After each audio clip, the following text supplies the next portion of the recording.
வேண்டும் என்று சொல்லி ஆச்சு மண் எடுத்து அரணாரை பிடித்து வைத்தார். அரணாரை பிடித்து வைக்கின்றா. நீ பிடிச்சு வச்சா வருமா? நான் பிடிச்சு வச்சா மனைவி மாதிரி வருவாளா? அப்படி வராது வராது. ஆனா பார்வதியானவள் அவ யாரு? நான் பிடிச்ச சொன்னா இப்படி வருவா. நான் சைஸா இப்படி பிடிக்கும் போது ஆத்து மண் எடுத்து ஆமா அவள் இப்படி வருவா. போயிருவா. ஆமா களிமண் வச்சு செஞ்சா வருமா? களிமண் வச்சு செஞ்சா மூக்கு இப்படி வந்துரும். இப்படி வந்துரும். ஆனா பார்வதி அம்மா பகவானை பிரிச்சு உருகி உருகி தவம் இருக்கிறா. சேச்சு மண் எடுத்து பிடித்தானா சிவனார போல இருக்கு. ஆத்து மண்ணை கூட கோஆபரேட் பண்ணும். சரி களிமண் அதோட கோஆபரேட் பண்ணும். சேச்சு மண்ணை பிடிச்சு வச்சா எடுத்துக்கோ. எப்படி இருக்கும்? ஏன் அடிச்சுடுவா? சரி சரி பரவாயில்லை. ஆமையா முட்டளவு மண் எடுத்து முன்னூறு லிங்க வைத்து தொடையளவு மண் எடுத்து 90 லிங்க வைத்தார்.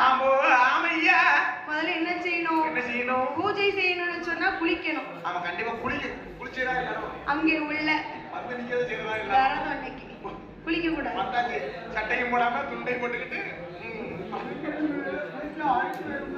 குளிச்சா அதுக்கு வருமா?